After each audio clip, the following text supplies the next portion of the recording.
নমস্কার বন্ধুরা, মিনুর গপ্পসপ্পর আসরে আজ শোনাব রবীন্দ্রনাথ ঠাকুরের গল্পগুচ্ছের গল্প থেকে অতিথি গল্পটি। কাঠালিয়ার জমিদার মতিলালবাবু নৌকা করিয়া সপরিবারে স্বদেশে যাইতেছিলেন। পথের মধ্যে মধ্যাহ্নে নদী তীরের এক গঞ্জের নিকট নৌকা বাঁধিয়া পাকের আয়োজন করিতেছেন।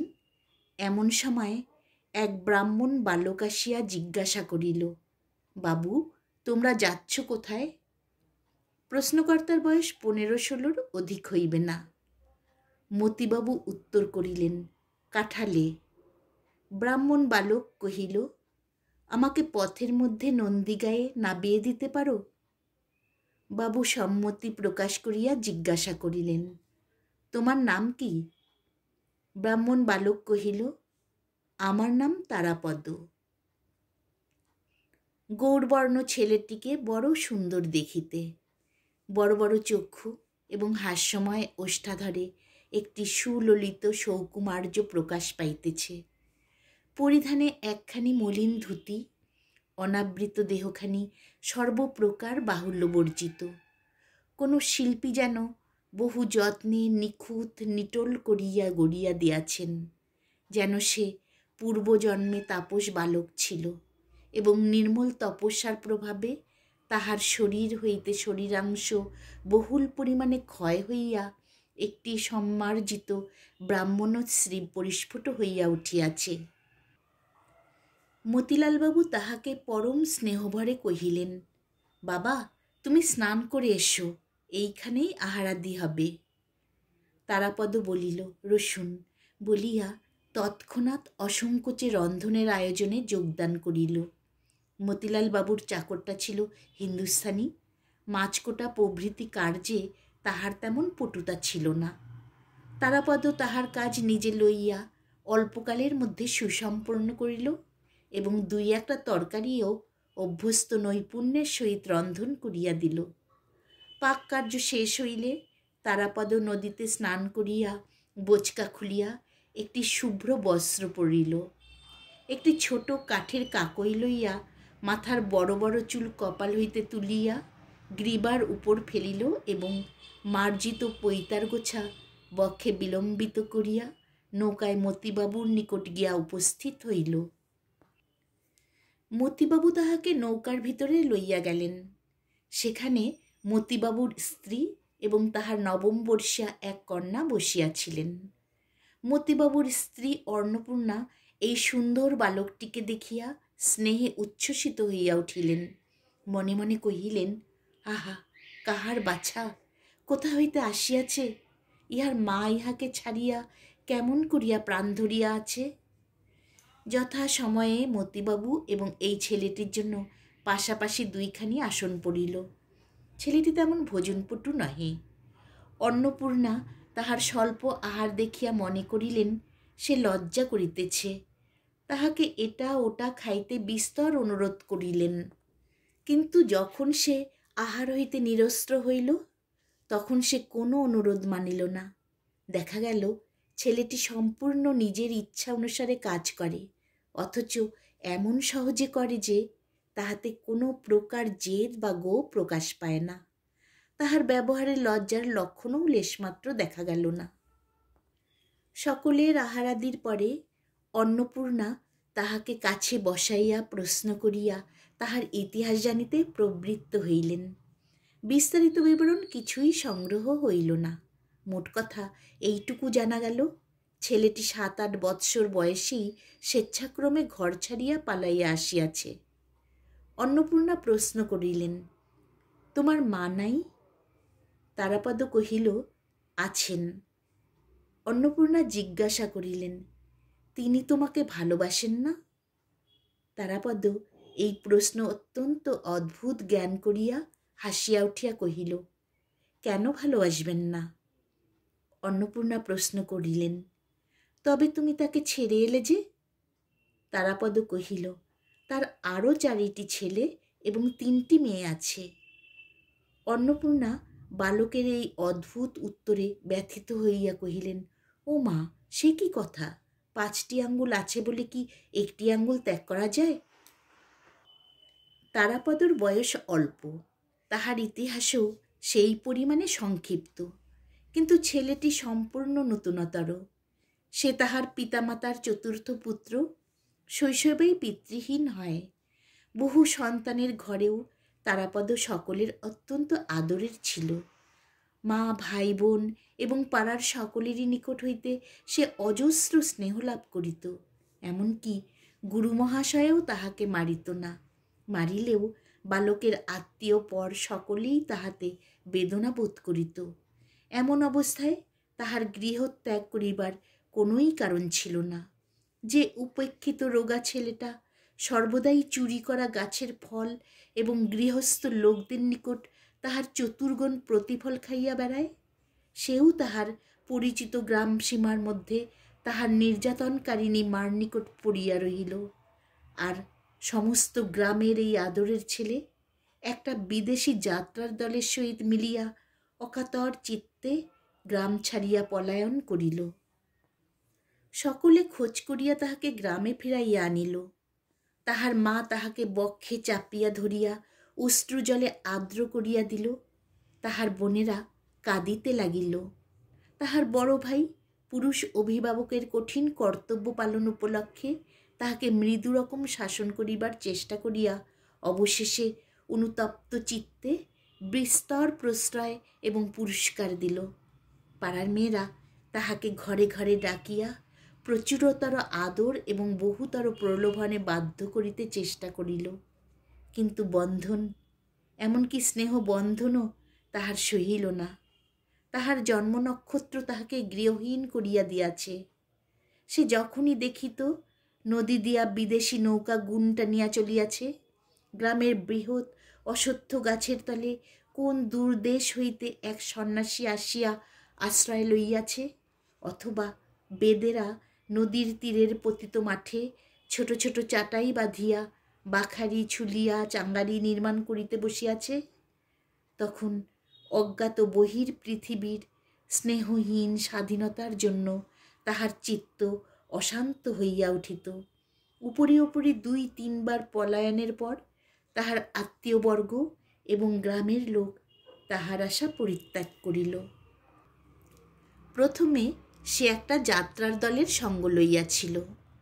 অধিকারী যখন তাহাকে পুত্র নির্বিশেষে স্নেহ করিতে লাগিল এবং দলস্থ ছোট বড় সকলেরই যখন সে প্রিয়পাত্র হইয়া উঠিল, এমনকি যে বাড়িতে যাত্রা হইত সে বাড়ির অধ্যক্ষগণ, বিশেষত পুরো মহিলাবর্গ যখন বিশেষ রূপে তাহাকে আহ্বান করিয়া সমাদর করিতে লাগিল, তখন একদিন সে কাহাকেও কিছু না বলিয়া কোথায় নিরুদ্দেশ হইয়া গেল, তাহার আর সন্ধান পাওয়া গেল না।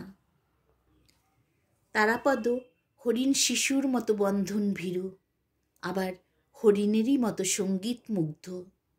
যাত্রার গানই তাহাকে প্রথম ঘর হইতে বিবাগী করিয়া দেয়। গানের সুরে তাহার সমস্ত শিরার মধ্যে অনুকম্পন, এবং গানের তালে তাহার সর্বাঙ্গে আন্দোলন উপস্থিত হইত। যখন সে নিতান্ত শিশু ছিল, তখনও সঙ্গীত সভায় সে যেরূপ সংযত গম্ভীর বয়স্কভাবে আত্মবিস্তৃত হইয়া বসিয়া বসিয়া দুলিত, দেখিয়া প্রবীণ লোকের হাস্য সংবরণ করা দুঃসাধ্য হইত।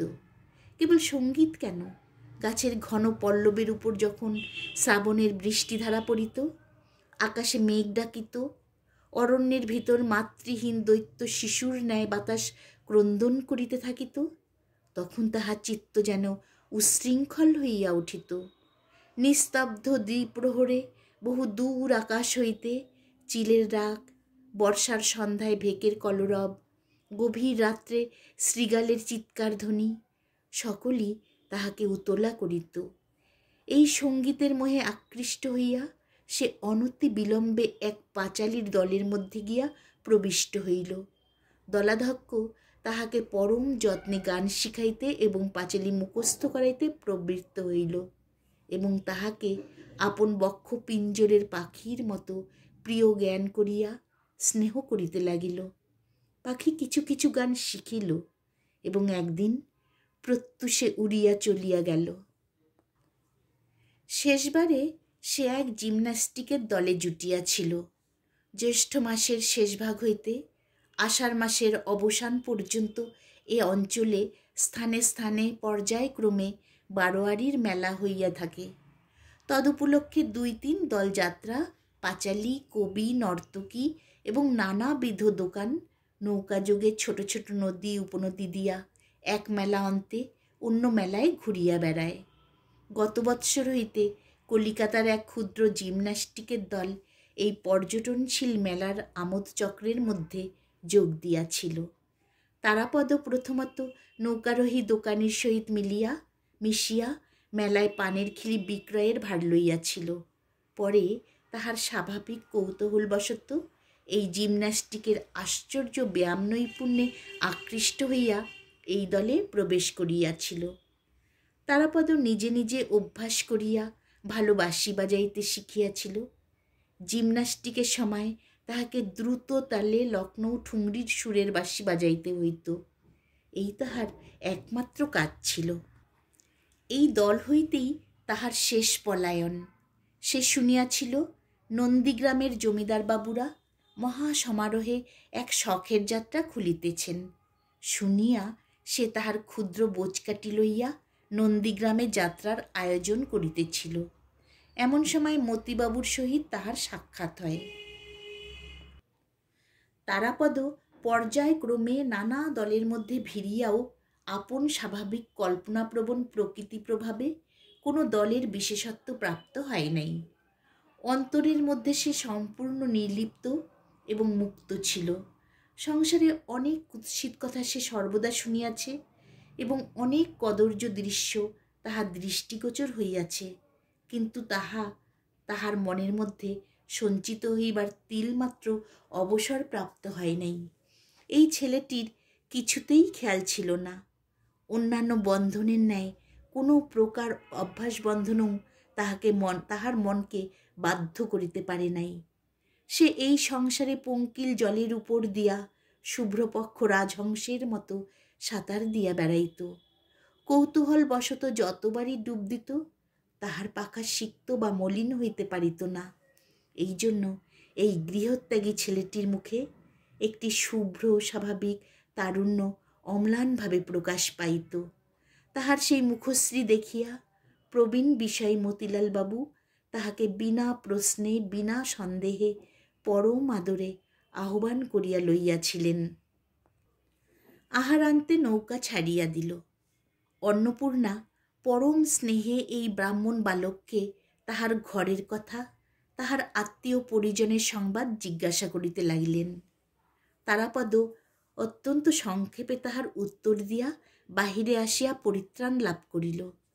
বাহিরে বর্ষার নদী পরিপূর্ণতার শেষ রেখা পর্যন্ত ভরিয়া উঠিয়া আপন আত্মহারা উদ্দাম চাঞ্চল্যে প্রকৃতি মাতাকে যেন উদ্বিগ্ন করিয়া তুলিয়াছিল।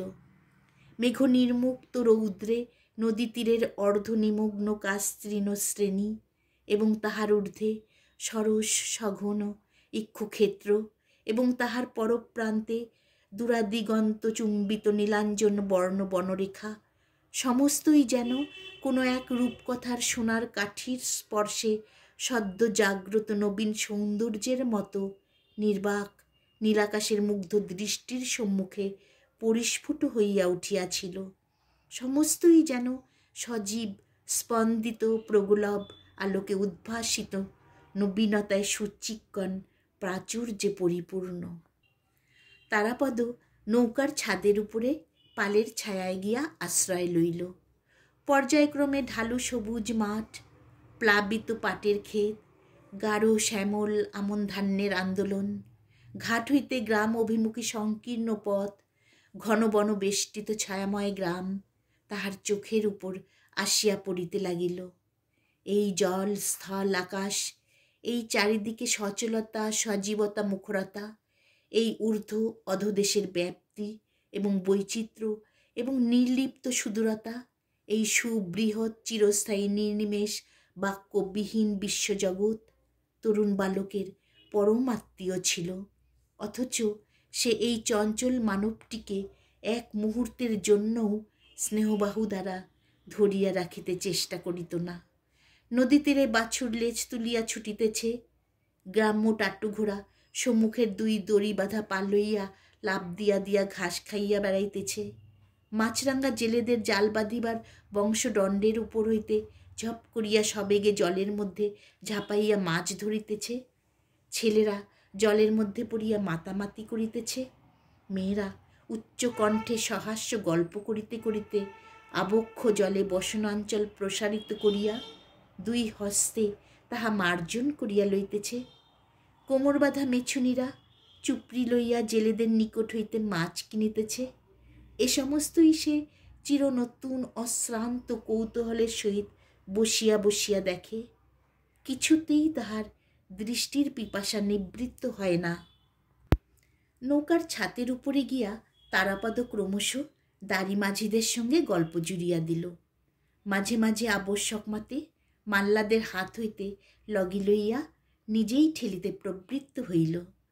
মাঝিরা যখন তামাক খাইবার আবশ্যক হইল তখন সে নিজে গিয়া হাল ধরিল।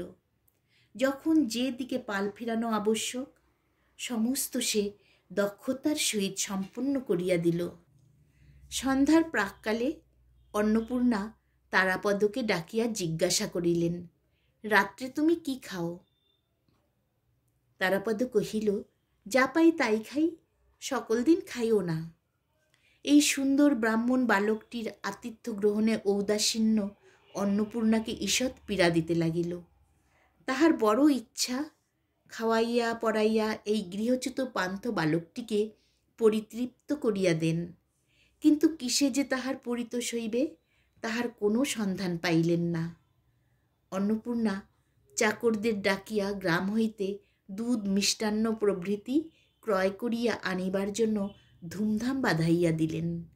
তারাপদ যথা পরিমাণে আহার করিল, কিন্তু দুধ খাইল না। মৌন স্বভাব মতিলাল বাবুও তাহাকে দুধ খাইবার জন্য অনুরোধ করিলেন। সে সংক্ষেপে বলিল, আমার ভালো লাগে না। নদীর উপর 2-3 দিন গেল। তারাপদ রাধাবাড়া বাজার করা হইতে নৌকা চালনা পর্যন্ত সকল কাজেই স্বেচ্ছা ও তৎপরতার সহিত যোগ দিল। যে কোনো দৃশ্য তাহার চোখের সম্মুখে আসে তাহার প্রতি তারাপদর সকৌতূহল দৃষ্টি ধাবিত হয়। যে কোনো কাজ তাহার হাতের কাছে আসিয়া উপস্থিত হয় তাহাতেই সে আপনি আকৃষ্ট হইয়া পড়ে। তাহার দৃষ্টি, তাহার হস্ত, তাহার মন সর্বদাই সচল হইয়া আছে। এই জন্য সে এই নিত্য সচলা প্রকৃতির মতো সর্বদাই নিশ্চিন্ত, উদাসীন, অথচ সর্বদাই ক্রিয়াশক্ত। মানুষ মাত্রেরই নিজের একটি স্বতন্ত্র অধিষ্ঠান ভূমি আছে, কিন্তু তারাপদ এই অনন্ত নীলাম্বরবাহী বিশ্বপ্রবাহের একটি আনন্দোজ্জ্বল তরঙ্গ। ভূত ভবিষ্যতের সহিত তাহার কোনো সম্বন্ধ নাই। সম্মুখাভিমুখে চলিয়া যাওয়াই তাহার একমাত্র কার্য। এদিকে অনেক দিন নানা সম্প্রদায়ের সহিত যোগ দিয়া অনেক প্রকার মনোরঞ্জনী বিদ্যা তাহার আয়ত্ত হইয়াছিল। কোনো প্রকার চিন্তার দ্বারা আচ্ছন্ন না থাকাতে তাহার নির্মল স্মৃতিপটে সকল জিনিস আশ্চর্য সহজে মুদ্রিত হইয়া যাইত। পাঁচালী, কথকতা, কীর্তনগান, যাত্রাভিনয়ের সুদীর্ঘ খণ্ড সকল তাহার কণ্ঠাগ্রে ছিল। মতিলালবাবু চিরপ্রথামত একদিন সন্ধ্যাবেলায় তাহার স্ত্রী কন্যাকে রামায়ণ পড়িয়া শুনাইতেছিলেন। কুশলবের কথার সূচনা হইতেছে, এমন সময়ে তারাপদ উৎসাহ সংবরণ করিতে না পারিয়া নৌকার ছাদের উপর হইতে নামিয়া আসিয়া কহিল, বই রাখুন, আমি কুশলবের গান করি, আপনারা শুনে যান। এই বলিয়া সে কুশলবের পাঁচালী আরম্ভ করিয়া দিল। বাঁশির মতো সুমিষ্ট পরিপূর্ণ স্বরে দাশুরায়ের অনুপ্রাস ক্ষিপ্র বেগে বর্ষণ করিয়া চলিল। দাড়ি মাঝি সকলেই দ্বারের কাছে আসিয়া ঝুঁকিয়া পড়িল। হাস্য, করুণা এবং সঙ্গীতে সেই নদী তীরের সন্ধ্যাকাশে এক অপূর্ব রসস্রোত প্রবাহিত হইতে লাগিল। দুই নিস্তব্ধ তটভূমি কৌতূহলী হইয়া উঠিল। পাশ দিয়া যে সকল নৌকা চলিতেছিল তাহাদের আরোহীগণ ক্ষণকালের জন্য উৎকণ্ঠিত হইয়া সেই দিকে কান দিয়া রহিল। যখন শেষ হইয়া গেল সকলেই ব্যথিত চিত্তে দীর্ঘ নিঃশ্বাস ফেলিয়া ভাবিল, ইহারই মধ্যে শেষ হইল কেন? সজল নয়না অন্নপূর্ণার ইচ্ছা করিতে লাগিল ছেলেটিকে কোলে বসাইয়া বক্ষে চাপিয়া তাহার মস্তক আঘ্রাণ করেন। মতিলালবাবু ভাবিতে লাগিলেন, এই ছেলেটিকে যদি কোনো মতে কাছে রাখিতে পারি তবে পুত্রের অভাব পূর্ণ হয়। কেবল ক্ষুদ্র বালিকা চারুশশীর অন্তঃকরণ ঈর্ষা ও বিদ্বেষে পরিপূর্ণ হইয়া উঠিল। চারুশশী তাহার পিতামাতার একমাত্র সন্তান, তাহাদের পিতৃমাতৃস্নেহের একমাত্র অধিকারিণী। তাহার খেয়াল এবং জেদের অন্ত ছিল না। খাওয়া, কাপড় পরা, চুল বাঁধা সম্বন্ধে তাহার নিজের স্বাধীন মত ছিল, কিন্তু সে মতের কিছুমাত্র স্থিরতা ছিল না। যেদিন কোথাও নিমন্ত্রণ থাকিত সেদিন তাহার মায়ের ভয় হইত পাছে মেয়েটি সাজসজ্জা সম্বন্ধে একটা অসম্ভব জেদ ধরিয়া বসে। যদি দৈবাত একবার চুল বাঁধাটা তাহার মনের মতো না হইল, তবে সেদিন যতবার চুল খুলিয়া যত রকম করিয়া বাঁধিয়া দেওয়া যাক, কিছুতেই তাহার মন পাওয়া যাইবে না। অবশেষে মহা কান্নাকাটির পালা পড়িয়া যাইবে। সকল বিষয়েই এইরূপ। আবার এক এক সময় চিত্ত যখন প্রসন্ন থাকে তখন কিছুতেই তাহার কোনো আপত্তি থাকে না। তখন সে অতি মাত্রায় ভালোবাসা প্রকাশ করিয়া তাহার মাকে জড়াইয়া ধরিয়া চুম্বন করিয়া হাসিয়া বকিয়া একেবারে অস্থির করিয়া তোলে। এই ক্ষুদ্র মেয়েটি একটি দুর্ভেদ্য প্রহেলিকা। এই বালিকা তাহার দুর্বাধ্য হৃদয়ের সমস্ত বেগ প্রয়োগ করিয়া মনে মনে তারাপদকে সুতীব্র বিদ্বেষে তাড়না করিতে লাগিল।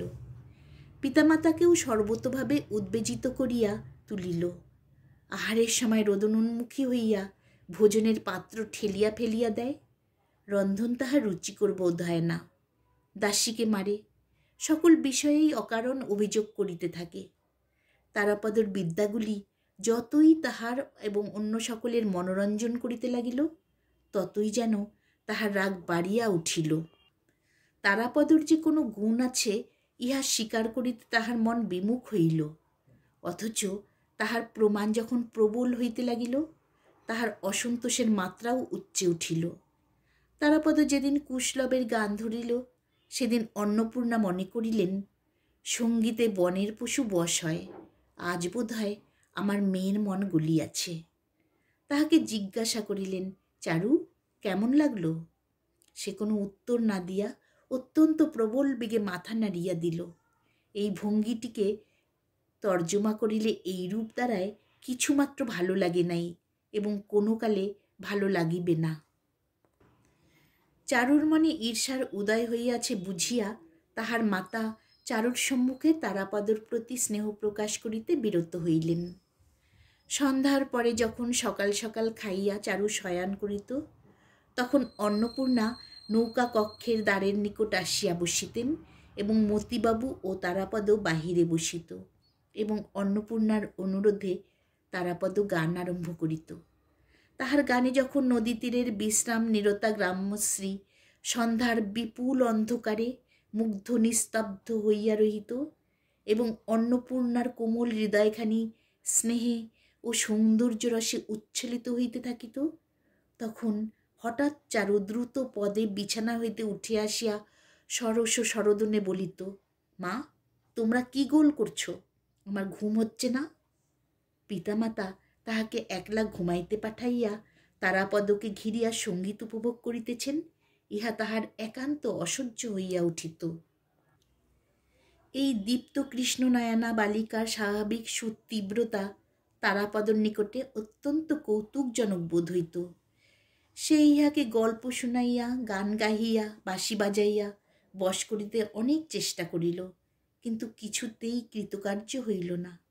কেবল তারাপদ মধ্যাহ্নে যখন নদীতে স্নান করিতে নামিত, পরিপূর্ণ জলরাশির মধ্যে গৌরবর্ণ সরল তনু দেহখানি নানা সন্তরণ ভঙ্গিতে অবলীলাক্রমে সঞ্চালন করিয়া তরুণ জলদেবতার মতো শোভা পাইত, তখন বালিকার কৌতূহল আকৃষ্ট না হইয়া থাকিত না। সে সেই সময়টির জন্য প্রতীক্ষা করিয়া থাকিত, কিন্তু আন্তরিক আগ্রহ কাহাকেও জানিতে দিত না, এবং এই অশিক্ষাপটু অভিনেত্রী পশমের গলাবন্ধ বোনা এক মনে অভ্যাস করিতেই করিতে মাঝে মাঝে যেন অত্যন্ত উপেক্ষা ভরে কটাক্ষে তারাপদর সন্তরণ লীলা দেখিয়া লইত। নন্দীগ্রাম কখন ছাড়াইয়া গেল তারাপদ তাহার খোঁজ লইল না। অত্যন্ত মৃদু মন্দ গতিতে বৃহৎ নৌকাখানা কখনো পাল তুলিয়া, কখনো গুণ টানিয়া নানা নদীর শাখা প্রশাখার ভিতর দিয়া চলিতে লাগিল। নৌকারোহীদের দিনগুলিও এই সকল নদী উপনদীর মতো শান্তিময়, সৌন্দর্যময় বৈচিত্র্যের মধ্যে দিয়া সহজ সৌম্য গমনে মৃদু মিষ্ট কলস্বরে প্রবাহিত হইতে লাগিল। কাহারও কোনরূপ তাড়া ছিল না। মধ্যাহ্নে স্নানাহারে অনেকক্ষণ বিলম্ব হইত। এদিকে সন্ধ্যা হইতে না হইতেই একটা বড় দেখিয়া গ্রামের ধারে ঘাটের কাছে ঝিল্লি মন্দ্রিত খাদ্যত ভচিত বনের পার্শ্বে নৌকা বাঁধিত। এমনি করিয়া দিন দশেক নৌকা কাঠালিয়ায় পৌঁছিল। জমিদারের আগমনে বাড়ি হইতে পালকি এবং টাটু ঘোড়ার সমাগম হইল, এবং বাঁশের লাঠি হস্তে পাইক বরকান্দাজের দল ঘন ঘন বন্দুকের ফাঁকা আওয়াজে গ্রামের উৎকণ্ঠিত কাক সমাজে যৎপরণাস্তি মুখর করিয়া তুলিল। এই সমস্ত সমারোহে কালবিলম্ব হইতেছে। ইতিমধ্যে তারাপদ নৌকা হইতে দ্রুত নামিয়া একবার সমস্ত গ্রাম পর্যটন করিয়া লইল। কাহাকেও দাদা, কাহাকেও খুড়া, কাহাকেও দিদি, কাহাকেও মাসি বলিয়া 2-3 ঘণ্টার মধ্যে সমস্ত গ্রামের সহিত সৌহার্দ্য বন্ধন স্থাপিত করিয়া লইল। কোথাও তাহার প্রকৃত কোনো বন্ধন ছিল না বলিয়াই এই বালক আশ্চর্য সত্বর ও সহজে সকলেরই সহিত পরিচয় করিয়া লইতে পারিত। তারাপদ দেখিতে দেখিতে অল্প দিনের মধ্যেই গ্রামের সমস্ত হৃদয় অধিকার করিয়া লইল।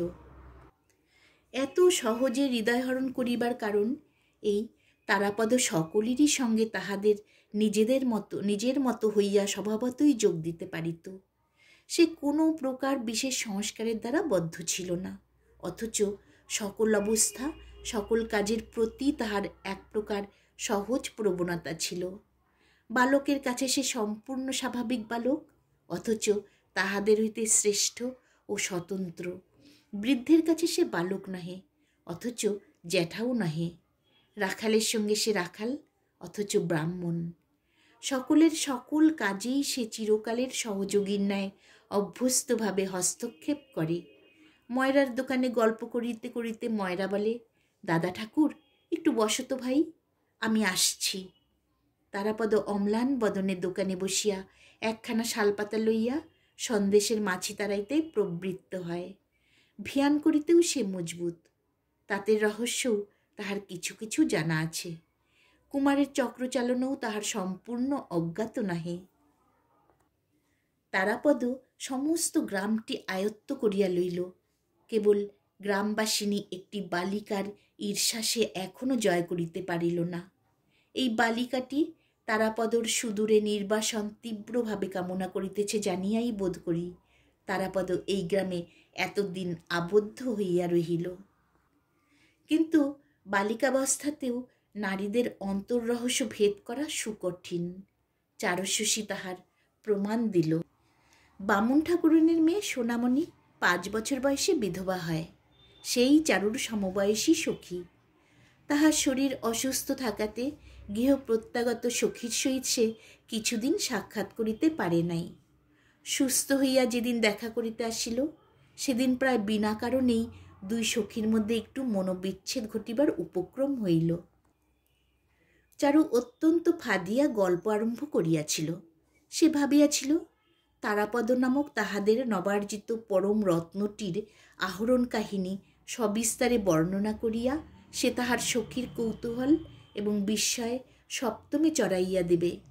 কিন্তু যখন সে শুনিল তারাপদ সোনামণির নিকট কিছুমাত্র অপরিচিত নহে, বামুন ঠাকুরনকে সে মাসি বলে এবং সোনামণি তাহাকে দাদা বলিয়া ডাকে, যখন শুনিল তারাপদ কেবল যে বাঁশিতে কীর্তনের সুর বাজাইয়া মাতা ও কন্যার মনোরঞ্জন করিয়াছে তাহা নহে, সোনামণির অনুরোধে তাহাকে সহস্তে একটি বাঁশের বাঁশি বানাইয়া দিয়াছে, তাহাকে কতদিন উচ্চ শাখা হইতে ফল ও কণ্টক শাখা হইতে ফুল পাড়িয়া দিয়াছে।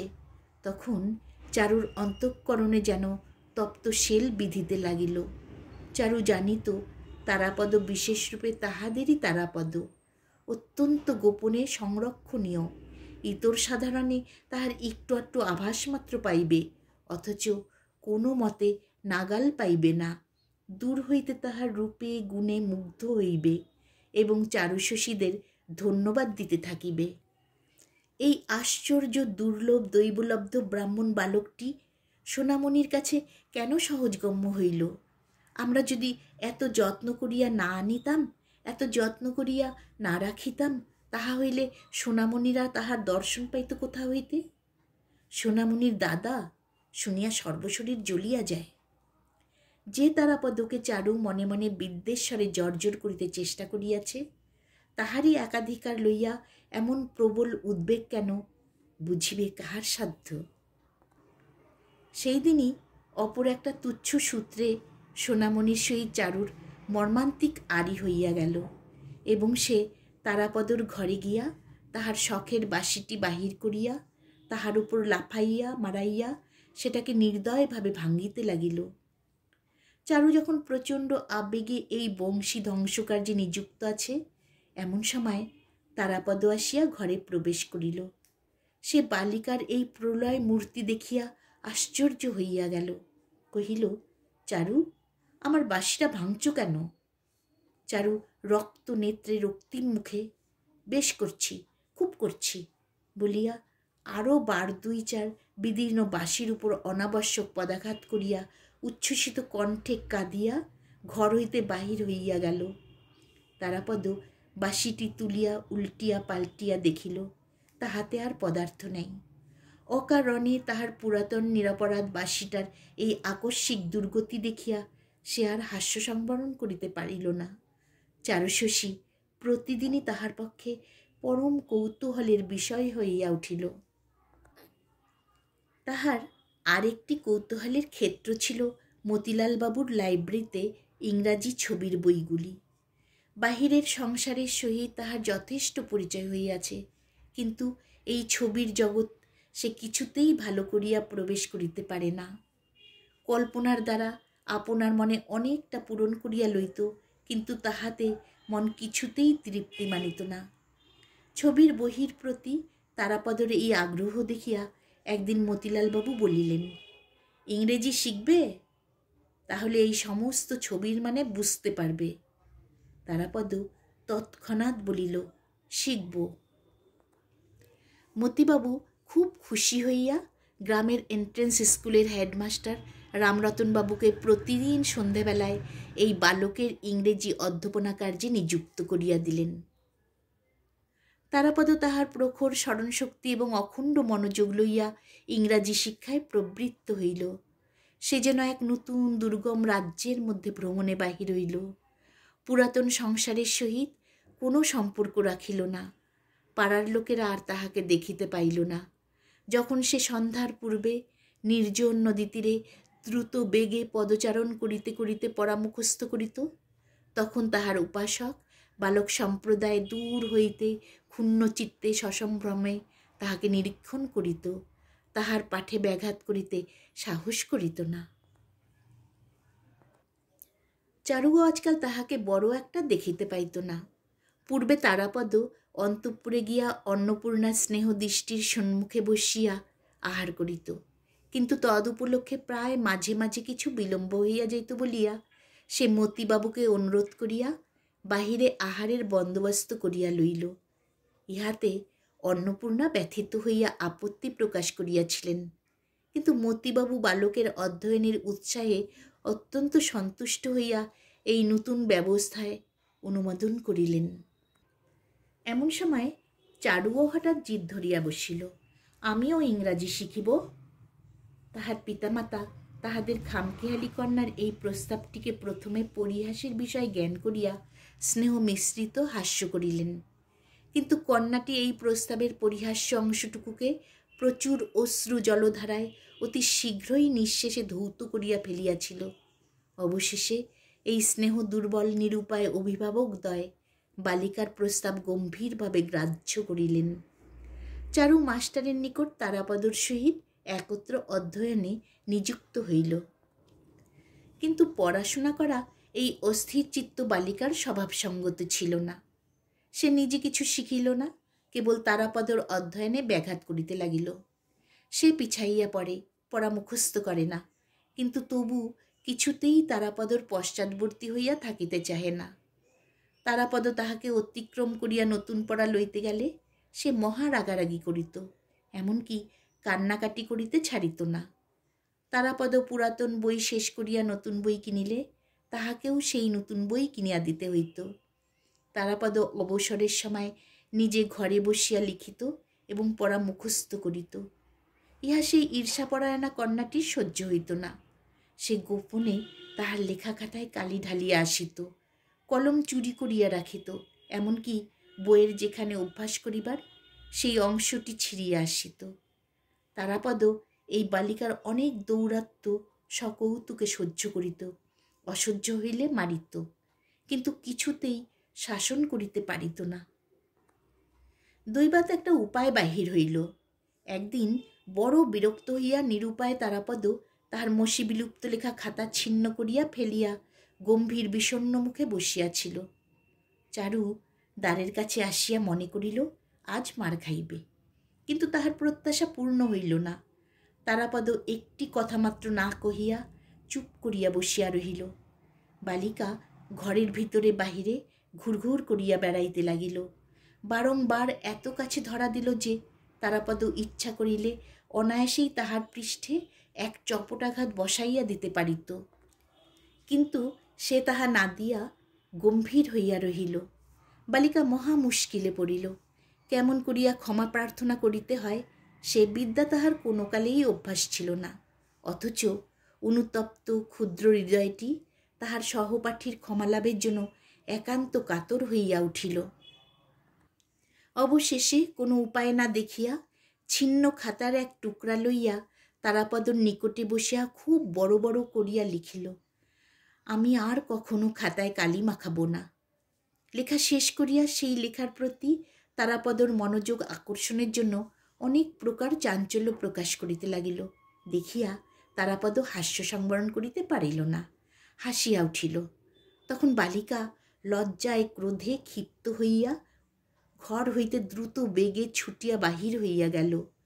যে কাগজের টুকরায় সে স্বহস্তে দীনতা প্রকাশ করিয়াছে সেটা অনন্তকাল এবং অনন্ত জগৎ হইতে সম্পূর্ণ লোপ করিতে পারিলে তবে তাহার হৃদয়ের নিদারুণ ক্ষোভ মিটিতে পারিত।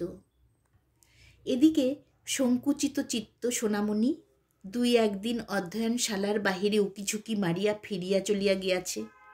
সখী চারুশশীর সহিত তাহার সকল বিষয়ে হৃদ্যতা ছিল, কিন্তু তারাপদর সম্বন্ধে চারুকে সে অত্যন্ত ভয় এবং সন্দেহের সহিত দেখিত। চারু যে সময়ে অন্তঃপুরে থাকিত সেই সময়টি বাছিয়া সোনামণি সসংকোচে তারাপদর দ্বারের কাছে আসিয়া দাঁড়াইত। তারাপদ বই হইতে মুখ তুলিয়া সস্নেহে বলিত, কি সোনা, খবর কি? মাসি কেমন আছে? সোনামণি কহিত, অনেক দিন যাওনি, মা তোমাকে একবার যেতে বলেছে। মার কোমরে ব্যথা বলে দেখতে আসতে পারে না। এমন সময় হয়তো হঠাৎ চারু আসিয়া উপস্থিত। সোনামণি শশব্যস্ত, সে যেন গোপনে তাহার সখীর সম্পত্তি চুরি করিতে আসিয়াছিল। চারু কণ্ঠস্বর সপ্তমে চড়াইয়া চোখ মুখ ঘুরাইয়া বলিত, সোনা, তুই পড়ার সময় গোল করতে এসেছিস? আমি এখনই বাবাকে গিয়ে বলে দেব। যেন তিনি নিজে তারাপদর একটি প্রবীণা অভিভাবিকা। তাহার পড়াশোনায় লেশমাত্র ব্যাঘাত না ঘটে রাত্রিদিন ইহার প্রতি তাহার একমাত্র দৃষ্টি। কিন্তু সে নিজে কি অভিপ্রায়ে এই অসময়ে তারাপদর পাঠগৃহে আসিয়া উপস্থিত হইয়াছিল তাহা অন্তর্যামীর অগোচর ছিল না, এবং তারাপদও তাহা ভালোরূপে জানিত। কিন্তু সোনামণি বেচারা ভীত হইয়া তৎক্ষণাৎ একরাশ মিথ্যা কৈফিয়ত সৃজন করিত। অবশেষে চারু যখন ঘৃণাভরে তাহাকে মিথ্যাবাদী বলিয়া সম্ভাষণ করিত, তখন সে লজ্জিত, শঙ্কিত, পরাজিত হইয়া ব্যথিত চিত্তে ফিরিয়া যাইত। দয়াদ্র তারাপদ তাহাকে ডাকিয়া বলিত, সোনা, আজ সন্ধ্যাবেলায় আমি তোদের বাড়ি যাব এখন। চারু সর্পিনীর মতো ফোঁস করিয়া উঠিয়া বলিত, যাবে বই কি, তোমার পড়া করতে হবে না? আমি মাস্টারমশাইকে বলে দেব না? চারুর এই শাসনে ভীত না হইয়া তারাপদ 2-1 দিন সন্ধ্যার পর বামুন ঠাকুরনের বাড়ি গিয়াছিল। তৃতীয় বা চতুর্থবারে চারু ফাঁকা শাসন না করিয়া আস্তে আস্তে একসময় বাহির হইতে তারাপদর ঘরের দ্বারে শিকলাটিয়া দিয়া মার মশলার বাক্সের চাবিতালা আনিয়া তালা লাগাইয়া দিল। সমস্ত সন্ধ্যাবেলা তারাপদকে এইরূপ বন্দি অবস্থায় রাখিয়া আহারের সময় দ্বার খুলিয়া দিল। তারাপদ রাগ করিয়া কথা কহিল না এবং না খাইয়া চলিয়া যাইবার উপক্রম করিল। তখন অনুতপ্ত ব্যাকুল বালিকা করজরে সানুনায়ে বারংবার বলিতে লাগিল, তোমার 2টি পায়ে পড়ি, আর আমি এমন করব না। তোমার 2টি পায়ে পড়ি, তুমি খেয়ে যাও। তাহাতে যখন তারাপদ বশ মানিল না, তখন সে অধীর হইয়া কাঁদিতে লাগিল। তারাপদ সংকটে পড়িয়া ফিরিয়া আসিয়া খাইতে বসিল। চারু কতবার একান্ত মনে প্রতিজ্ঞা করিয়াছে যে সে তারাপদর সহিত সদ্ব্যবহার করিবে, কখনো তাহাকে মুহূর্তের জন্য বিরক্ত করিবে না। কিন্তু সোনামণি প্রভৃতি আর 5 জন মাঝে আসিয়া পড়াতে কখন তাহার কিরূপ মেজাজ হইয়া যায় কিছুতেই আত্মসংবরণ করিতে পারে না। কিছুদিন যখন উপরি উপরি সে ভালো মানুষই করিতে থাকে, তখনই একটা উৎকট আসন্ন বিপ্লবের জন্য তারাপদ সতর্কভাবে প্রস্তুত হইতে থাকে। আক্রমণটা হঠাৎ কী উপলক্ষে কোন দিক হইতে আসে কিছুই বলা যায় না। তাহার পরে প্রচণ্ড ঝড়, ঝড়ের পরে প্রচুর অশ্রুবাড়ি বর্ষণ, তাহার পরে প্রসন্ন স্নিগ্ধ শান্তি। এমন করিয়া প্রায় 2 বৎসর কাটিল। এত সুদীর্ঘকালের জন্য তারাপদ কখনো কাহারও নিকট ধরা দেয় নাই। বোধ করি পড়াশোনার মধ্যে তাহার মন এক অপূর্ব আকর্ষণে বদ্ধ হইয়াছিল। বোধ করি বয়োবৃদ্ধি সহকারে তাহার প্রকৃতির পরিবর্তন আরম্ভ হইয়াছিল এবং স্থায়ী হইয়া বসিয়া সংসারের সুখ স্বচ্ছন্দতা ভোগ করিবার দিকে তাহার মন পড়িয়াছিল। বোধ করি তাহার সহপাঠিকা বালিকার নিয়ত দৌরাত্ম চঞ্চল সৌন্দর্য অলক্ষিতভাবে তাহার হৃদয়ের উপর বন্ধন বিস্তার করিতেছিল। এদিকে চারুর বয়স 11 উত্তীর্ণ হইয়া যায়। মতিবাবু সন্ধান করিয়া তাহার মেয়ের বিবাহের জন্যে 2-3টে ভালো ভালো সম্বন্ধ আনাইলেন। কন্যার বিবাহ বয়স উপস্থিত হইয়াছে জানিয়া মতিবাবু তাহার ইংরাজি পড়া এবং বাহিরে যাওয়া নিষেধ করিয়া দিলেন। এই আকস্মিক অবরোধে চারু ঘরের মধ্যে ভারী একটা আন্দোলন উপস্থিত করিল। তখন একদিন অন্নপূর্ণা মতিবাবুকে ডাকিয়া কহিলেন, পাত্রের জন্যে তুমি অত খোঁজ করে বেড়াচ্ছ কেন? তারাপদ ছেলেটি তো বেশ, আর তোমার মেয়েরও ওকে পছন্দ হয়েছে। শুনিয়া মতিবাবু অত্যন্ত বিস্ময় প্রকাশ করিলেন। কহিলেন, সেও কি কখনো হয়? তারাপদর কুলশীল কিছুই জানা নেই। আমার একটি মাত্র মেয়ে, আমি ভালো ঘরে দিতে চাই। একদিন রায়ডাঙ্গার বাবুদের বাড়ি হইতে মেয়ে দেখিতে আসিল। চারুকে বেশভূষা পরাইয়া বাহির করিবার চেষ্টা করা হইল। সে শোবার ঘরের দ্বার রুদ্ধ করিয়া বসিয়া রহিল, কিছুতেই বাহির হইল না। মতিবাবু ঘরের বাহির হইতে অনেক অনুনয় করিলেন, ভৎসনা করিলেন, কিছুতেই কিছু ফল হইল না। অবশেষে বাহিরে আসিয়া রায়ডাঙ্গার দূতবর্গের নিকট মিথ্যা করিয়া বলিতে হইল, কন্যার হঠাৎ অত্যন্ত অসুখ করিয়াছে, আজ আর দেখানো হইবে না। তাহারা ভাবিল মেয়ের বুঝি কোনো একটা দোষ আছে, তাই এইরূপ চাতুরী অবলম্বন করা হইল। তখন মতিবাবু ভাবিতে লাগিলেন, তারাপদ ছেলেটি দেখিতে শুনিতে সকল হিসাবেই ভালো, উহাকে আমি ঘরেই রাখিতে পারিব। তাহা হইলে আমার একমাত্র মেয়েটিকে পরের বাড়ি পাঠাইতে হইবে না। ইহাও চিন্তা করিয়া দেখিলেন, তাহার অশান্ত অবাধ্য মেয়েটির দুরন্তপনা তাহাদের স্নেহের চোখে যতই মার্জনীয় বোধ হোক, শ্বশুরবাড়িতে কেহ সহ্য করিবে না। তখন স্ত্রী পুরুষে অনেক আলোচনা করিয়া তারাপদর দেশে তাহার সমস্ত কৌলিক সংবাদ সন্ধান করিবার জন্য লোক পাঠাইলেন। খবর আসিল যে বংশ ভালো, কিন্তু দরিদ্র। তখন মতিবাবু ছেলের মা এবং ভাইয়ের নিকট বিবাহের প্রস্তাব পাঠাইলেন। তাহারা আনন্দে উচ্ছ্বসিত হইয়া সম্মতি দিতে মুহূর্তমাত্র বিলম্ব করিলেন না। কাঠালিয়ার মতিবাবু এবং অন্নপূর্ণা বিবাহের দিনক্ষণ আলোচনা করিতে লাগিলেন। কিন্তু স্বাভাবিক গোপনতা প্রিয় সাবধানী মতিবাবু কথাটা গোপনে রাখিলেন। চারুকে ধরিয়া রাখা গেল না। সে মাঝে মাঝে বর্গির হাঙ্গামার মতো তারাপদর পাটগৃহে গিয়া পড়িত। কখনো রাগ, কখনো অনুরাগ, কখনো বিরাগের দ্বারা তাহার পাঠচর্যার নিভৃত শান্তি অকস্মাৎ তরঙ্গিত করিয়া তুলিত। তাহাতে আজকাল এই নির্লিপ্ত মুক্ত স্বভাব ব্রাহ্মণ বালকের চিত্তে মাঝে মাঝে ক্ষণকালের জন্য বিদ্যুৎ স্পন্দনের ন্যায় এক অপূর্ব চাঞ্চল্য সঞ্চার হইত। যে ব্যক্তির লঘুবার চিত্ত চিরকাল অক্ষুণ্ণ অব্যাহতভাবে কালস্রোতের তরঙ্গ চূড়ায় ভাসমান হইয়া সম্মুখে প্রবাহিত হইয়া যাইত, সে আজকাল একবার অন্যমনস্ক হইয়া বিচিত্র দিবাস্বপ্ন জালের মধ্যে জড়ীভূত হইয়া পড়ে। একদিন পড়াশোনা ছাড়িয়া সে মতিবাবুর লাইব্রেরির মধ্যে প্রবেশ করিয়া ছবির বইয়ের পাতা উল্টাইতে থাকিত। সেই ছবিগুলির মিশ্রণে যে কল্পনালোক সৃজিত হইত, তাহা পূর্বেকার হইতে অনেক স্বতন্ত্র এবং অধিকতর রঙিন। চারুর অদ্ভুত আচরণ লক্ষ্য করিয়া সে আর পূর্বের মতো স্বভাবত পরিহাস করিতে পারিত না। দুষ্টামি করিলে তাহাকে মারিবার কথা মনেও উদয় হইত না। নিজের এই গূঢ় পরিবর্তন, এই আবদ্ধ আসক্ত ভাব তাহার নিজের কাছে এক নতুন স্বপ্নের মতো মনে হইতে লাগিল। শ্রাবণ মাসে বিবাহের শুভদিন স্থির করিয়া মতিবাবু তারাপদর মা ও ভাইদের আনিতে পাঠাইলেন। তারাপদকে তাহা জানিতে দিলেন না। কলিকাতার মোক্তারকে গড়ের বাদ্য বায়না দিতে আদেশ করিলেন এবং জিনিসপত্রের ফর্দ পাঠাইয়া দিলেন। আকাশে নববর্ষার মেঘ উঠিল। গ্রামের নদী এতদিন শুষ্ক প্রায় হইয়াছিল। মাঝে মাঝে কেবল একটা ডোবায় জল বাঁধিয়া থাকিত। ছোট ছোট নৌকা সেই পঙ্কিল জলে ডোবানো ছিল এবং শুষ্ক নদীপথে গরুর গাড়ি চলাচলের সুগভীর চক্রচিহ্ন খোদিত হইতেছিল। এমন সময় একদিন পিতৃগৃহ প্রত্যাগত পার্বতীর মতো কোথা হইতে দ্রুতগামিনী জলধারা কলহাস্য সহকারে গ্রামের শূন্য বক্ষে আসিয়া সমাগত হইল।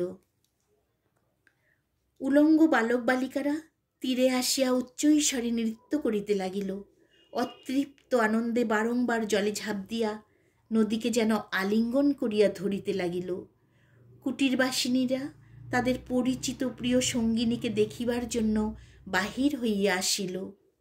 শুষ্ক নির্জীব গ্রামের মধ্যে কোথা হইতে এক প্রবল বিপুল প্রাণহিল্লোল আসিয়া প্রবেশ করিল। দেশ বিদেশ হইতে বোঝাই হইয়া ছোট বড় আয়তনের নৌকা আসিতে লাগিল। বাজারের ঘাট সন্ধ্যাবেলায় বিদেশি মাঝির সঙ্গীতে ধ্বনিত হইয়া উঠিল। দুই তীরের গ্রামগুলি সম্বৎসর আপনার নিভৃত কোণে আপনার ক্ষুদ্র ঘরকন্যা লইয়া একাকিনী দিন যাপন করিতে থাকে। বর্ষার সময় বাহিরের বৃহৎ পৃথিবী বিচিত্র পণ্যোপহার লইয়া গৈরিক বর্ণ জলরথে চড়িয়া এই গ্রাম কন্যকাগুলির তত্ত্ব লইতে আসে। তখন জগতের সঙ্গে আত্মীয়তা গর্বে কিছুদিনের জন্যে তাহাদের ক্ষুদ্রতা ঘুচিয়া যায়। সমস্তই সচল সজাগ সজীব হইয়া ওঠে এবং মৌন ও নিস্তব্ধ দেশের মধ্যে সুদূর রাজ্যের কললাধ্বনি আসিয়া চারিদিকের আকাশকে আন্দোলিত করিয়া তুলে। এই সময়ে কুরুলকাটায় নাগবাবুদের এলাকায় বিখ্যাত রথযাত্রার মেলা হইবে। জ্যোৎস্না সন্ধ্যায় তারাপদ ঘাটে গিয়া দেখিল কোনো নৌকা নাগরদোলা, কোনো নৌকা যাত্রার দল, কোনো নৌকা পণ্যদ্রব্য লইয়া প্রবল নবীন স্রোতের মুখে দ্রুত বেগে মেলা অভিমুখে চলিয়াছে। কলিকাতার কনসার্টের দল বিপুল শব্দে দ্রুত তালের বাজনা জুড়িয়া দিয়াছে। যাত্রার দল বেহালার সঙ্গে গান গাহিতেছে এবং সমের কাছে হা হা হা শব্দের চিৎকার উঠিতেছে।